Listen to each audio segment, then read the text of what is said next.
Now we're going to talk about coding the sensors into the monitor.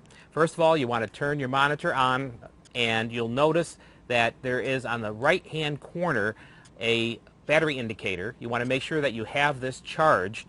When you get it out of the box, it should be charged, but you should put it on a charger for a little while just to be sure there's enough battery power in the monitor itself.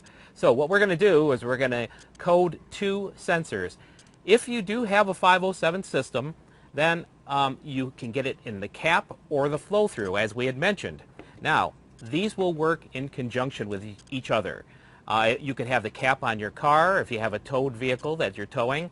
You could have the flow-through on your motorhome, let's say, and both will be read on the same monitor. Okay, so keep that in mind. The 507s will work with the same monitor. So on the top of the monitor, as I mentioned before, there's 5 buttons: code, mode, minus, plus, and set. In order to get into the coding mode, we're going to hold the code button down until it beeps. And then we release it. Now the first thing you'll see is the front tire will be blinking on the monitor. And what we're going to do is we're going to code each of these, the flow-through and the cap sensor. And the first one we'll use as a cap sensor. We're going to code it to that front tire, the steer tire on the passenger side, which would be the right side. All you do is just quickly push and release the same code button you just pushed down, and you'll hear a beep. You will now see a 6-digit code on your screen. That code is unique to the sensor that I just coded into it. Each sensor has a different 6-digit code so that the monitor can recognize it. Okay, so that one is done.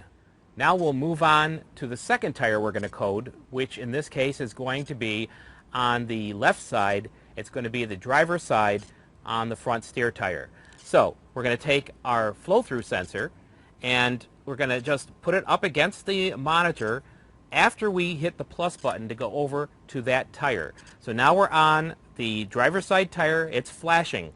We're going to put the sensor up to the bottom. We're going to again just quickly hit the code and release it, and we'll get a beep. And that beep means that the code has been accepted and you're good to go. So now we have 2 of the tires. Both front tires are coded in and ready to go. After you code all the tires you need to code in the different positions, then what you want to do is just push and release the mode button.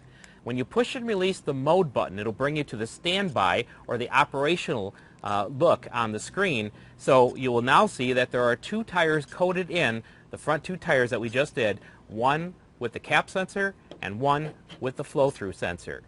If you made an error and you coded the wrong tire and you want to move it to a different position, I'm going to show you how to take that code off of that tire. So again, you're going to hold the code button down until it beeps and then release it. Now again, you're in the coding mode. So what I'm going to do is that last tire that I coded, I'm going to say, I don't really want it in that position. I want to move it. So what I'm going to do is just make sure that tire is blinking on the screen, and then I'm going to push the set button and hold it down until it beeps. Instead of a code, you'll now see all F's going across your screen. All F's means it's an open tire position. It is not coded. So now when I hit the mode button, we'll go back to just one tire coded, and the other tire that I just deleted is gone. So that is how you delete a tire, and you can do that on any tire at any time if you're in the coding mode. So all you have to do again is hit the set button, hold it down until it beeps, and release it. You'll see all F's come across the screen, and then that code is gone.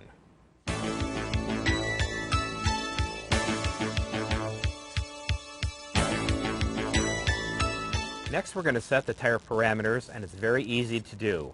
What you want to do is you want to hold the mode button, M-O-D-E button, down until it beeps, and then release it.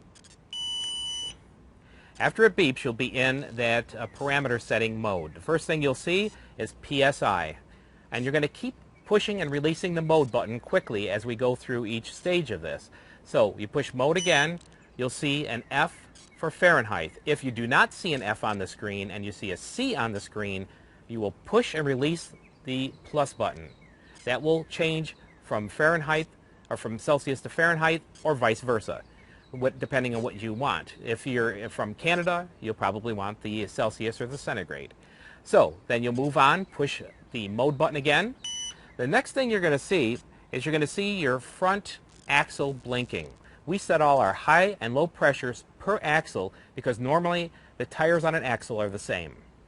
So in that regard, you always set your high pressure alarm 20% above your normal tire pressure and 10% below your normal tire pressure for the low alarm. So in that regard, if we have, say, 100 pounds in the tire, then you would set your high pressure alarm at 120 pounds using the plus or minus buttons. So in this regard, we got 120 now. You hit the mode button, you'll go to the low pressure for that axle. You'll set that, in this example, to 90. And now we're at 90.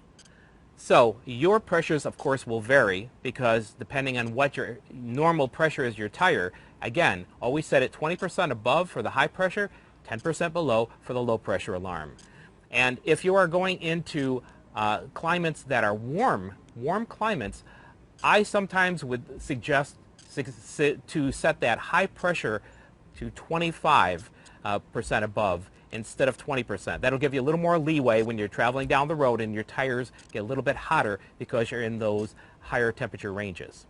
Okay, so after you do that, and you do that with each axle, you just keep hitting the mode button, it'll jump to the next axle, you do the high pressure first, low pressure next, and you keep going until you get to the back.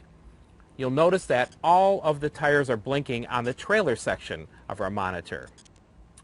On the trailer section, you could set all the tires at one time because typically on a trailer, all the tires are the same.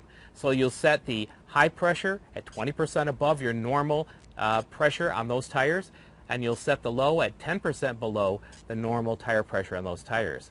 And once you're done with that, doing the high pressure, doing the low pressure, the last thing you're going to see is a temperature icon at the bottom, and you'll see 158, which is our default temperature. Typically, you want to leave this at 158. You really don't have to move that. It will go up to 208 if you'd like, but at 208, you probably won't have a tire there because a tire will usually fail between 170 and 200 degrees. So at 158, it's a good early warning system.